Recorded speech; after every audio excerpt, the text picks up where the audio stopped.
नमस्कार दादा, मला तुमचं पूर्ण नाव, गाव, तालुका आणि जिल्हा सांगा. सुभाष महादेव बिडवई गोळेगाव, तालुका जुन्नर, जिल्हा पुणे. हा, तर दादा आज आपण आपल्या झेंडूच्या प्लॉटमध्ये आलोय, बरोबर? मला सांगा दादा, ही आपली झेंडूची व्हरायटी कोणती आहे? ही अश्वगंधा आहे. अश्वगंधा व्हरायटी, बरोबर? तर साधारणतः हा किती दिवसाचा प्लॉट झालेला आहे दादा? हा, म्हणजे पावणे 2 महिन्याचा प्लॉट आता कंप्लीट झालेला आहे, बरोबर? तर झेंडू या पिकासाठी तुम्ही यावर्षी थोडासा बदल करून आपली जी ऑर्गॅनिक कार्बनयुक्त दाणेदार खते आहेत त्याच्यामध्ये गोदावरी, कृषी समृद्धी, सिलिकॉन, पीडीएम पोटॅश, प्रोम आणि कृषी मॅक्स, बरोबर? हे तुम्ही काय केलेली आहे, ज्या पिरियडला आपण भर मारतो त्या पिरियडला तुम्ही खाली भर लावलेली त्याची, बरोबर?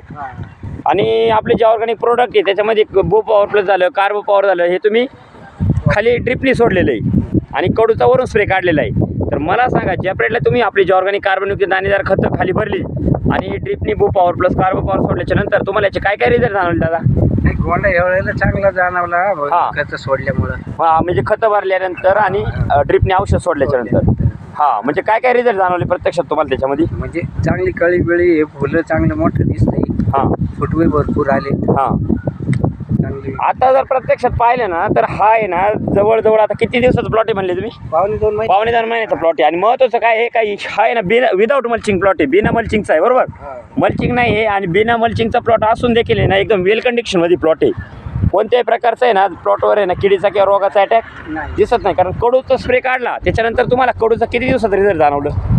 कडू मारलं आम्हाला, आळी मावा किंवा काही त्याच्यावर आलाच नाही. हा, म्हणजे कडू मारल्याच्या नंतर तुमच्या प्लॉटवर आहे ना आळी किंवा किडीचा अटॅकच दिसत नाही, बरोबर? तर साधारणतः किती वर्षापासून तुम्ही आपली जी ऑर्गॅनिक कार्बनयुक्त दाणेदार खतं वापरताय? याला जवळ 4 वर्ष होत आली आमच्याकडे हे चालू केलेलं. हा, म्हणजे 4 वर्षापासून तुम्ही जी आपली ऑर्गॅनिक कार्बनयुक्त दाणेदार खतं आहे ती प्रत्येक पिकासाठी वापरताय, बरोबर? आता पलीकडे जर पाहिलं ना तर तो भेंडीचा प्लॉट आहे पलीकडे ना, तर भेंडीच्या प्लॉटला पण तुम्ही आपली जी ऑर्गॅनिक कार्बनयुक्त दाणेदार खतं वापरली, बरोबर? तर आपली जी ऑर्गॅनिक कार्बनयुक्त दाणेदार खतं आणि औषधं वापरून तुम्ही समाधानी आहात? हा, चांगला रिझल्ट आम्हाला चांगला आहे. हा, धन्यवाद दादा तुम्ही दिलेल्या माहितीबद्दल.